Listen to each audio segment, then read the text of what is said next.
Deuxième, nous demandons également, toujours au ministère de la Justice et aux droits de l'homme, d'engager les procédures visant à obtenir l'extradition des blogueurs guinéens en cabale dans les pays occidentaux en vue d'être jugés et condamnés en République de Guinée pour les délits d'outrage au président de la République et aux autorités ou aux personnalités dépositaires de l'autorité publique. Parce que nous avons constaté, effectivement, nous avons des concitoyens qui ont pris également ce plaisir d'aller ailleurs et se mettre sur les réseaux sociaux et tenir des propos de nature franchement à déchirer la République. Parce que lorsqu'on s'attaque au président de la République, lorsqu'on s'attaque aux autorités, nous estimons que la paix qui doit caractériser la République, cette paix-là, elle est entamée, cette paix-là, elle est fragilisée. Donc, le ministère de la Justice doit mettre tous les moyens en œuvre pour pouvoir engager des poursuites contre ces étrangers qui sont ailleurs, contre ces Guinéens qui sont à l'étranger. Notamment, demander une procédure d'extradition de ces Guinéens, mettre en place une procédure d'extradition de ces Guinéens qui vivent en Guinée et qui vivent à l'étranger en Guinée pour qu'ils soient jugés par les juridictions guinéennes. L'Observatoire guinéen de la cybersécurité dénonce avec la dernière énergie les acteurs et complices des propos injurieux et diffamatoires tenus à l'encontre du président de la République et autres personnalités dépositaires de l'autorité publique sur les réseaux sociaux. Ces agissements constituent une atteinte grave des institutions de la République et un massacre réel de la liberté d'expression qu'on ne saurait laisser passer ainsi.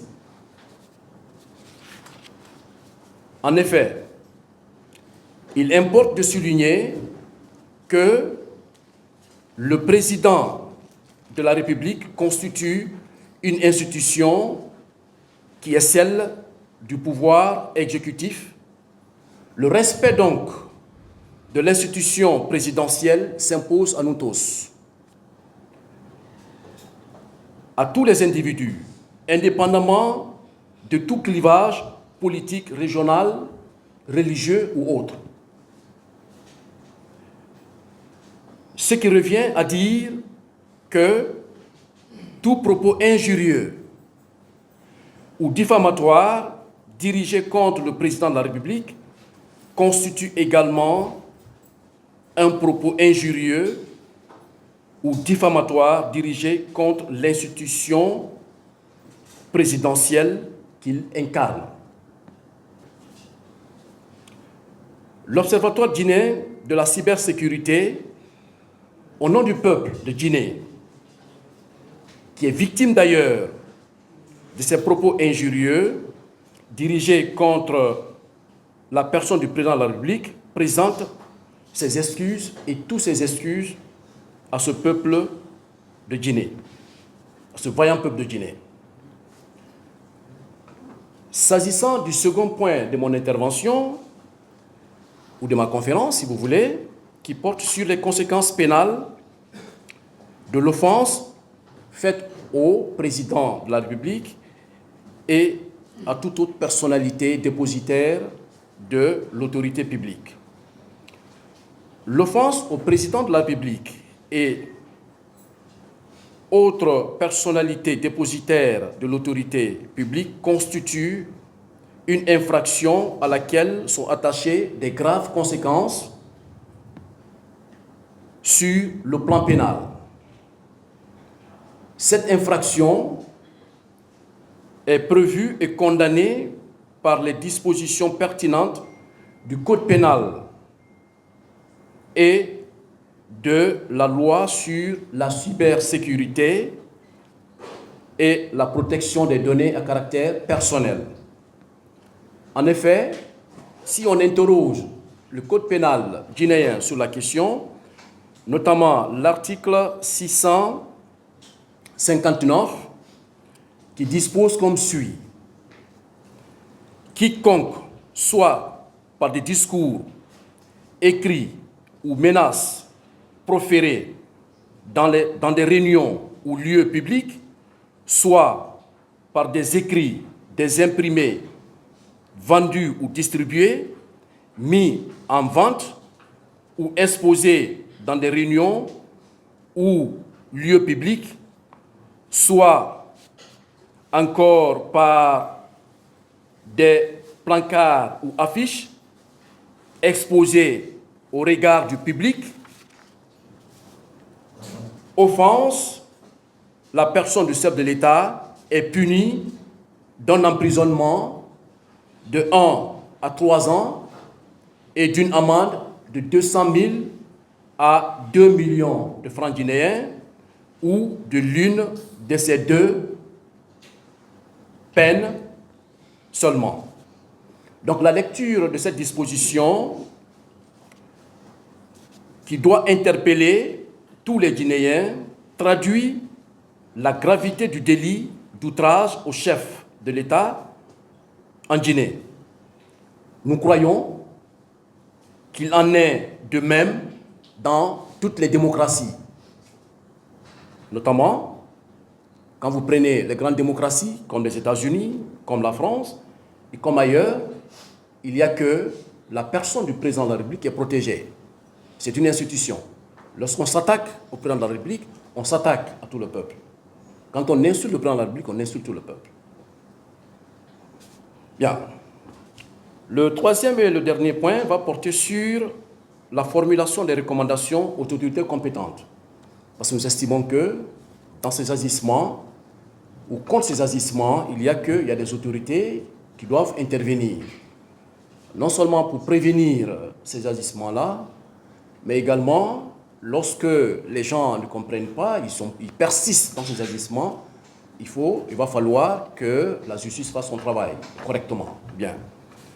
Donc la première recommandation va s'intéresser au ministère de la Justice et des Droits de l'Homme. Donc nous demandons humblement à ce département de réunir des éléments constitutifs du délit et outrage au président de la République, d'en rechercher les auteurs et complices et de les mettre à la disposition des juridictions en vue d'être jugés et condamnés conformément aux lois en vigueur. On ne demande pas de faire de l'arbitraire. On ne demande pas d'arrêter injustement des citoyens. Mais lorsque les citoyens, de façon délibérée, se mettent au travers de la loi, il y a que la loi doit se faire entendre. Comme on le dit, l'autorité doit rester à la loi. Nous sommes dans une république civilisée.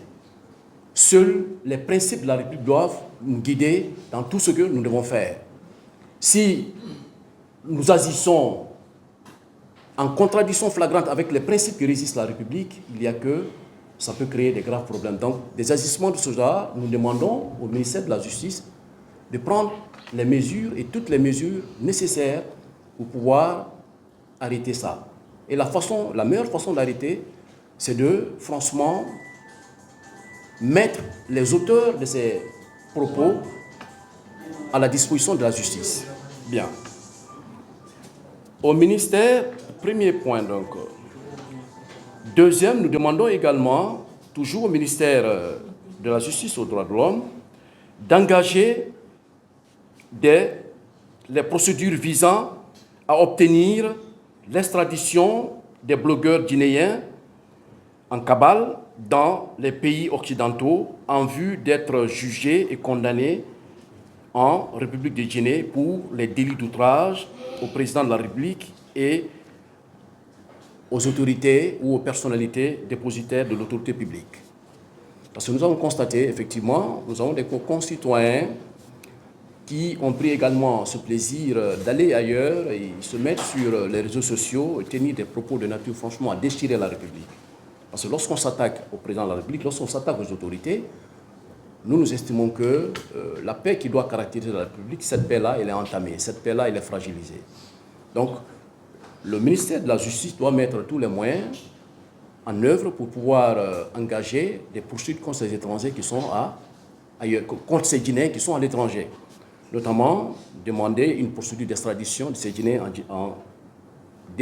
mettre en place une procédure d'extradition de ces Guinéens qui vivent en Guinée et qui vivent à l'étranger en Guinée pour qu'ils soient jugés par les juridictions guinéennes.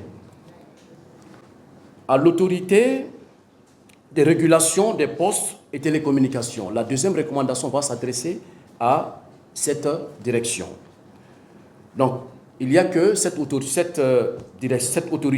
de régulation des postes et télécommunications doit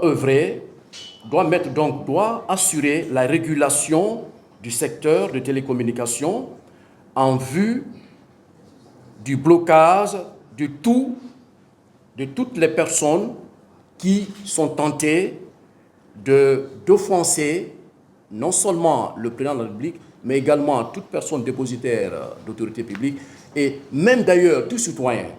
Parce qu'il faut arrêter, c'est le canal ou les canaux que ces personnes-là utilisent, c'est l'autorité de la régulation des postes et télécommunications qui gère tout ça. Donc nous leur demandons de bloquer des messages de cette nature.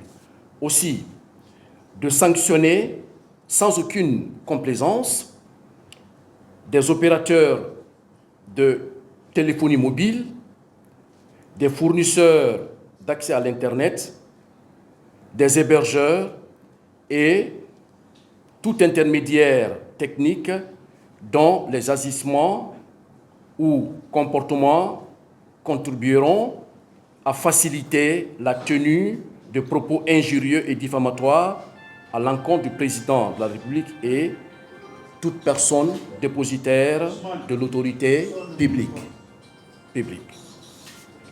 Et la dernière recommandation va s'adresser au ministère des Postes et Télécommunications et de l'économie numérique. Donc nous demandons à ce département de pourvoir les technologies de l'information et de la communication en République de Guinée en vue de booster l'économie et favoriser la croissance. De promouvoir l'utilisation judicieuse des réseaux sociaux